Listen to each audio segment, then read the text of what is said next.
লিবিয়ার মরুভূমির নিচে লুকিয়ে আছে বিপুল তেল সম্পদ, আর সেই সম্পদের উপর নিয়ন্ত্রণ নিয়েই এক দশকের বেশি সময় ধরে বিভক্ত দেশটি। বহু আন্তর্জাতিক উদ্যোগ ব্যর্থ হওয়ার পর এবার নতুন এক সমঝোতার ছক নিয়ে মাঠে নেমেছে যুক্তরাষ্ট্র।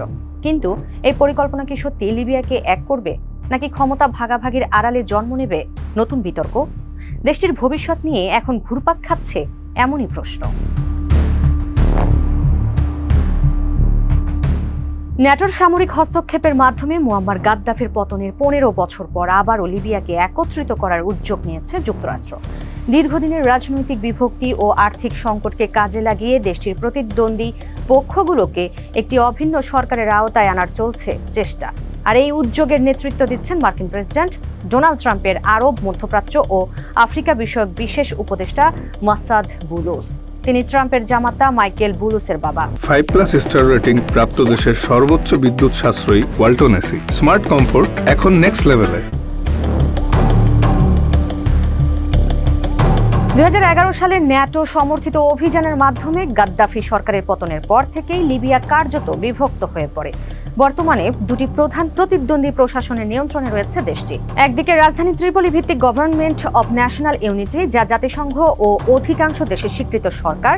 অন্যদিকে পূর্বাঞ্চলে রয়েছে খলিফা হাফতারের নেতৃত্বাধীন লিবিয়ান ন্যাশনাল আর্মি সমর্থিত প্রশাসন, যারা বেনগাজি সহ গুরুত্বপূর্ণ এলাকা নিয়ন্ত্রণ করে। 2020 সালের পর থেকে লিবিয়া সংকট সমাধানে মূলত জাতিসংঘ মধ্যস্থতার দায়িত্ব পালন করলেও পর্দার আড়ালে গুরুত্বপূর্ণ ভূমিকা রাখছে যুক্তরাষ্ট্র। 2021 সালে রিচার্ড নরল্যান্ডকে লিবিয়ার বিশেষ দূত নিয়োগ করে ওয়াশিংটন। ট্রাম্পের দ্বিতীয় মেয়াদে সেই দায়িত্ব এখন পালন করছেন মাসাদ বুলুস। লন্ডন ভিত্তিক গবেষণা প্রতিষ্ঠান চ্যাথাম হাউসের গবেষক টিম ইটন বলেন, যুক্তরাষ্ট্র মূলত লিবিয়ার প্রতিদ্বন্দ্বী রাজনৈতিক অভিজাতদের নিয়ে একটি অভিন্ন সরকার গঠনের চেষ্টা করছে।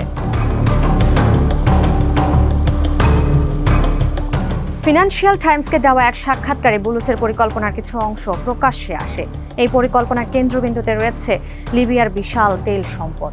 যুক্তরাষ্ট্রের বার্তা হলো, যদি প্রতিদ্বন্দ্বী পক্ষগুলো একসঙ্গে সরকার পরিচালনায় রাজি হয়, তাহলে মার্কিন কোম্পানিগুলোকে লিবিয়ার তেল খাতে বিনিয়োগে উৎসাহিত করা হবে।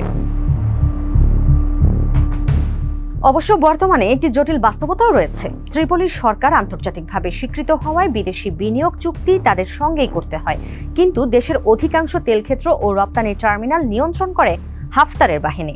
ফলে দুই পক্ষের সহযোগিতা ছাড়া বড় ধরনের আন্তর্জাতিক বিনিয়োগ সম্ভব নয়।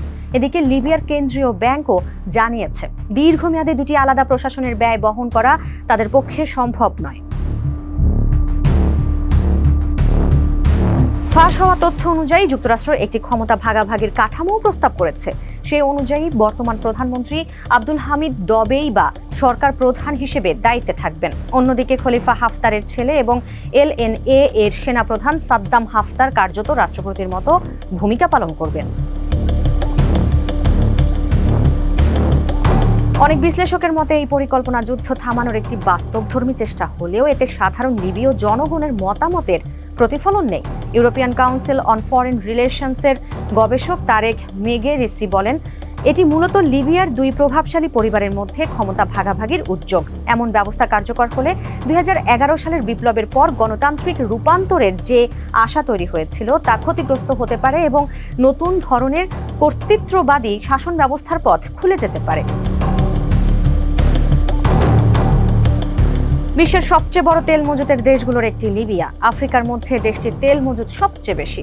2024 সালে লিবিয়া দৈনিক প্রায় 13,70,000 ব্যারেল তেল উৎপাদন করে রেকর্ড গড়ে। 5+ স্টার রেটিং প্রাপ্ত দেশের সর্বোচ্চ বিদ্যুৎ সাশ্রয়ী ওয়ালটন এসি স্মার্ট কমফোর্ট এখন নেক্সট লেভেলে।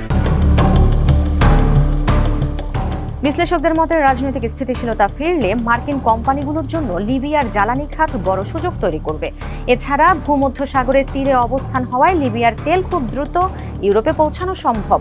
বিশেষ করে ইরান সংকট ও হরমুজ প্রণালীকে ঘিরে অনিশ্চয়তার পর বিকল্প জ্বালানি উৎস হিসেবে লিবিয়ার গুরুত্ব আরও বেড়েছে। পাশাপাশি লিবিয়া থেকে ইউরোপে অনিয়মিত অভিবাসন কমানোর লক্ষ্য পশ্চিমা দেশগুলোর অন্যতম বিবেচ্য বিষয়। বিশ্লেষকদের মতে মধ্যস্থতার সবচেয়ে বড় সাফল্য এখন পর্যন্ত 2026 সালের জন্য একটি অভিন্ন জাতীয় বাজেট নিয়ে দুই পক্ষের সমঝোতা। এপ্রিলে স্বাক্ষরিত এই বাজেট এক দশকেরও বেশি সময়ের মধ্যে লিবিয়ার প্রথম একক জাতীয় বাজেট। তবে এখনো অভিন্ন সরকার গঠনের বিষয়ে কোনো চূড়ান্ত সমঝোতা হয়নি। আন্তর্জাতিক বিভিন্ন সংবাদ মাধ্যমের খবর অনুযায়ী এই উদ্যোগের প্রতি সমর্থন জানিয়েছেন সাদ্দাম হাফতার। সম্প্রতি ওয়াশিংটনে মার্কিন পররাষ্ট্রমন্ত্রী মার্কো রুবিওর সঙ্গে বৈঠকও করেছেন তিনি। অন্যদিকে ত্রিপলি ভিত্তিক সরকার এখনো আনুষ্ঠানিকভাবে পরিকল্পনায় সম্মতি দেয়নি। বিশ্লেষকদের মতে দুই পক্ষই এখনো একে অপরকে অবিশ্বাস করে। ফলে সমঝোতার আলোচনা চললেও প্রকৃত ঐক্য প্রতিষ্ঠার পথ এখনো বেশ কঠিন।